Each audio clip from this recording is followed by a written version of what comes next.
So, Lives of the Dead is a haunting work. It's definitely something that I read through with such. I was so intrigued and yet horrified at the same time. And I just thought it was such a great work of art, but also so disturbing at the same time. And so I knew that I wanted to delve further into, O'Brien and his works. And so O'Brien served in the military as an infantryman with the U.S. Army in Vietnam. He served there from February 1969 to March 1970. And so his time in Vietnam informs much of his writings that he has. This is a quote by O'Brien. He says that storytelling is essential to human activity. The harder the situation, the more essential it is. In Vietnam, men were constantly telling one another stories about the war. Our unit lost a lot of guys around My Lai, but the stories that they told stayed around after them. I would be mad not to tell the stories that I know. And so we know that he is committed to telling hard stories and committed to the hard situations, and that he feels an obligation that he owes it to the people that he served alongside with who lost their lives to tell these stories. And so one thing worth noting is that it was a platoon from his group that actually had been responsible for the massacre at My Lai that happened nearly a year before O'Brien's arrival in the same area. And so this massacre was pretty shocking. It was done by U.S. soldiers, and they killed, murdered, raped women, and they were all civilians. So it was just a shocking display of evil. And so I think that once you understand that, it gives you a perspective of what the war was like and how shocking it must have been. And so in all of his works, it says that they're all works of fiction. So he never truly bases everything off of himself, but it is narrated. A lot of stories, especially in the things they carried, are actually narrated have the same name as him. But he actually says that it's not himself, despite the many similarities. And one of my sources, that's like an autobiography of him, says that the blurring of fact and fiction and storytelling is one of the most intriguing aspects of his writing, which is really, I think that's absolutely true, because you don't know what parts of his writing are actually coming from his life, and you also don't know what parts are made up. And so I think that's really intriguing, and almost a way for him to disassociate himself from that person. I think that this is really compelling and interesting. This is a quote by O'Brien. It says that a true war story is never moral. It does not instruct nor encourage virtue, nor suggest models of proper human behavior, nor restrain men from doing things the way that men have always done. If the story seems moral, do not believe it. If at the end of a war story you feel uplifted, or if you feel that some small bit of rectitude has been salvaged from the larger waste, then you have been made victim of a very old and terrible lie. There is no rectitude whatsoever. There is no virtue. The first rule of thumb, therefore, you can tell a true war story by its absolutely and uncompromising allegiance to obscenity and evil. And I think that we can definitely see that in modern war stories and how they're told through Hollywood. There's definitely kind of this sense of glory and camaraderie and courage, and I think that all those themes are things that we're familiar with. But as you read this and as you understand his experience, and then that quote just kind of snatches all of that away and says, no, like, there's nothing good in war. There's only evil. There's only obscenity. And I think that he really highlights that expertly in the text.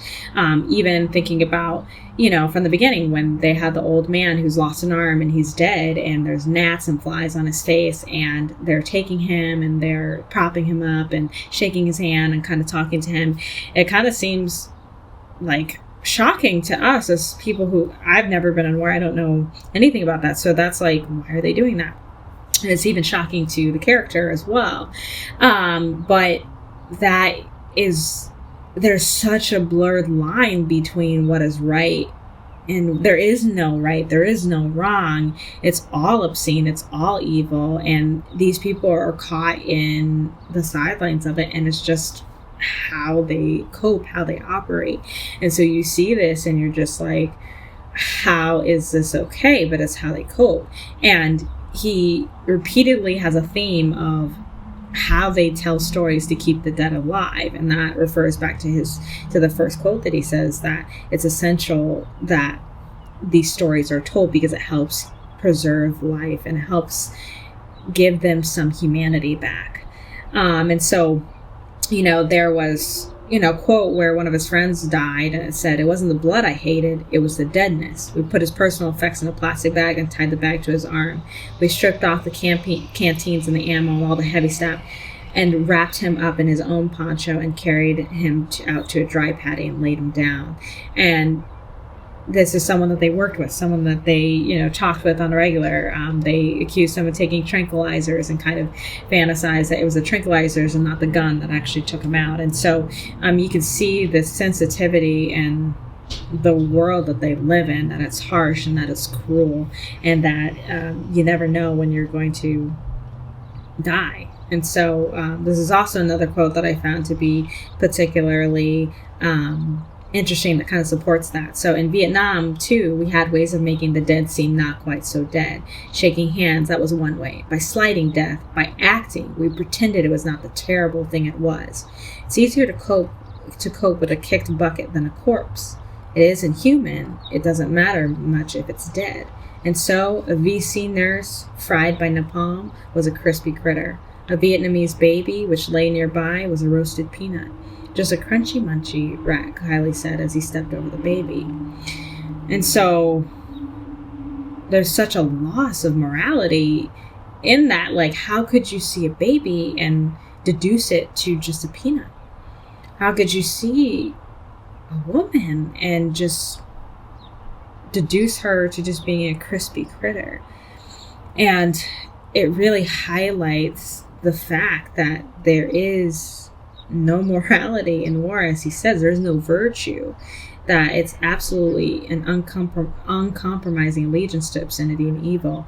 And I think that this text does that, and not necessarily, I think he really could have taken the story way deeper into this, but I think he kept it at a certain level on purpose. And so this highlights that notion of how evil it is, and that there's just nothing good that comes out of it. And then the last quote is, in the months after Ted Lavender died, there were many other bodies. I never shook hands, not that, but one afternoon I climbed a tree and threw down what was left of Kurt Lemon. I watched my friend Kiowa sink into the muck along Song Tra Bong. And in early July, after a battle in the mountains, I was assigned to a 6-man detail to police the enemy KIAs. There were 27 bodies altogether, parts of several others. The dead were everywhere. Some lay in piles, some lay alone. One I remember seemed to kneel. Another was bent from the waist over a small boulder, the top of his head on the ground, his arms rigid, the eyes squinting in consideration as if he were about to perform a handstand or a somersault. It was my worst day at the war. And so, we are surrounded by all of this death and destruction. And when we begin to realize that there is truth in this fiction, it hits in a completely different way.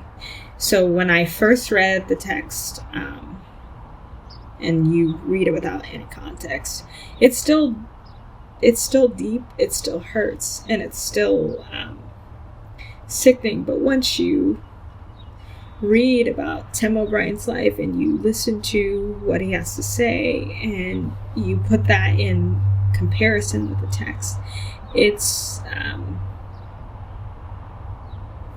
quite sobering. And I think that it's something that It's an exploration of darkness and evil that is almost stunning to understand why it exists. And of course, as Christians, we know the answer, but it's as someone who's so detached and has never seen the war and has never been to war, this text truly brings you to a place where you begin to question, why does it even exist? And I'll end it with this quote by O'Brien. He says, "It seems that we have so many reasons to kill, but it seems that we don't have enough reasons."